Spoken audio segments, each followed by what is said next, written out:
5 രൂപയോ? വേഷം കെട്ടുന്ന കഥ 8 രൂപ എടുക്കണോ? മീറ്ററിൽ 4.80 ആയുള്ളൂ. മീറ്റർ കണക്കിന് ഓടാൻ വേറെ ആളെ നോക്ക്. മര്യാദ കാശെടുക്കണോ? ഇതാ ഇതുപോലെ അക്രമ കേട്ടോ. ഓ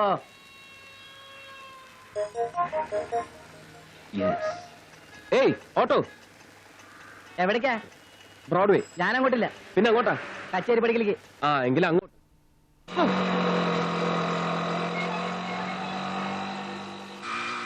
കച്ചേരി പടിയിൽ എവിടെയാ? ജംഗ്ഷനിൽ വിട്ടാ മതിയാ? എനിക്ക് പോകേണ്ടത് ബ്രോഡ്വേക്കാണ്. പിന്നെ കച്ചേരി പടി എന്ന് പറഞ്ഞത്? അത് നിങ്ങൾക്ക് പോകേണ്ട സ്ഥലം. എനിക്ക് തിരക്കില്ല. അത് കഴിഞ്ഞിട്ട് പോയാലും മതി. ബ്രോഡ്വേക്ക് കൊടക്കാനാണോ? നിങ്ങൾക്ക് തോന്നുന്നിടത്തേക്ക് പോകാനല്ല സർക്കാർ ലൈസൻസും പെർമിറ്റും തന്ന് ഈ ഓട്ടോറിക്ഷ റോഡിൽ ഇറക്കുന്നത്. ഈ മീറ്റർ വെച്ചിരിക്കുന്നത് സർക്കാർ നിശ്ചയിച്ചിരിക്കുന്ന താരിഫ് അനുസരിച്ച് വാടക വാങ്ങാനാണ്. തോന്നുന്ന സ്ഥലത്തേക്ക് പോകൂ, തോന്നിയ കാശും വാങ്ങും. ഇവിടെ നിയമം എന്ന് പറയുന്ന ഒന്നില്ലേ സുഹൃത്തെ? നിങ്ങൾ ഈ ചെയ്യുന്നത് നിയമലംഘനമല്ലേ? ഇങ്ങനെ ഒറ്റ ശ്വാസത്തിൽ ഒരുപാട് കാര്യങ്ങൾ ചോദിച്ചാൽ മറുപടി പറയാൻ പറ്റൂല. വിശദമായിട്ട് പറയേണ്ട കാര്യങ്ങളാണ്.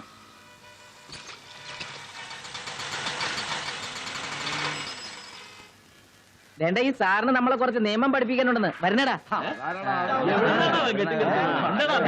എന്റെ